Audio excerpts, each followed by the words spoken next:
ഗുരുവായൂർ ക്ഷേത്രത്തിലും കൊള്ള. വിലപിടിപ്പുള്ള വസ്തുക്കൾ കാണാതായെന്ന ഓഡിറ്റ് റിപ്പോർട്ടിൽ ആനക്കൊമ്പ്, സ്വർണം, വെള്ളി, കുങ്കുമപ്പൂവ് എന്നിവയുടെ കണക്കില്ലെന്നും പറയുന്നുണ്ട്. ആനക്കൊമ്പ് വനംവകുപ്പിന് കൈമാറുന്ന കാര്യത്തിലും ഗുരുതര വീഴ്ച വരുത്തി. ഗുരുവായൂർ ക്ഷേത്രത്തിലെ അനാസ്ഥകൾ എണ്ണി പറയുന്നതാണ് തുടർച്ചയായ 2 വർഷങ്ങളിലെ ഓഡിറ്റ് റിപ്പോർട്ട്.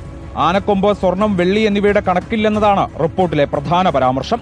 വിലപിടിപ്പുള്ളവയുടെ സമഗ്രമായ ഭൗതിക പരിശോധന നടത്തണമെന്ന് ഗുരുവായൂർ ദേവസ്വം നിയമത്തിൽ പറയുന്നുണ്ടെങ്കിലും 40-ലധികം വർഷമായി അതുണ്ടായിട്ടില്ല. കിലോയ്ക്ക് 1,47,000 രൂപ വിലയുള്ള കുങ്കുമപ്പൂവ് നിരവധി കിട്ടുന്നുണ്ടെങ്കിലും അതിനും കണക്കില്ല. ആനക്കൊമ്പുകളുടെ ശരിയായ സ്റ്റോക്ക് രജിസ്റ്റർ പോലുമില്ല. കൊമ്പുകൾ മുറിച്ചെടുക്കുന്നതിന് 33,000 രൂപ ചെലവാക്കിയെങ്കിലും മുറിച്ചെടുത്ത കൊമ്പുകളുടെ അളവുകൾ രജിസ്റ്ററിൽ ചേർത്തിട്ടില്ല. 2019-20 സാമ്പത്തിക വർഷത്തിലെ ഓഡിറ്റ് റിപ്പോർട്ട് അനുസരിച്ച് ആ വർഷം ആനക്കൊമ്പ് മുറിക്കലിനിടയിൽ 522.86 കിലോ ആനക്കൊമ്പ് ചീളുകൾ കൈകാര്യം ചെയ്തിട്ടും നിയമാനുസൃതമായി ദേവസ്വം വനം വകുപ്പിന് അത് കൈമാറിയിട്ടില്ല. കൊമ്പുകളുടെ വിവരങ്ങൾ അറിയിക്കണമെന്ന് അസിസ്റ്റന്റ് ഫോറസ്റ്റ് കൺസർവേറ്റർ കത്ത് നൽകിയിട്ടും ദേവസ്വം അത് ചെയ്തില്ല. സ്റ്റോക്ക് രജിസ്റ്റർ അധികാരപ്പെട്ട ഉദ്യോഗസ്ഥർ പരിശോധിച്ചിട്ടില്ല. 15 ലക്ഷം രൂപ വില വരുന്ന വഴിപാടിന് പോലും രസീത് നൽകുന്നില്ലെന്നും റിപ്പോർട്ടിലുണ്ട്.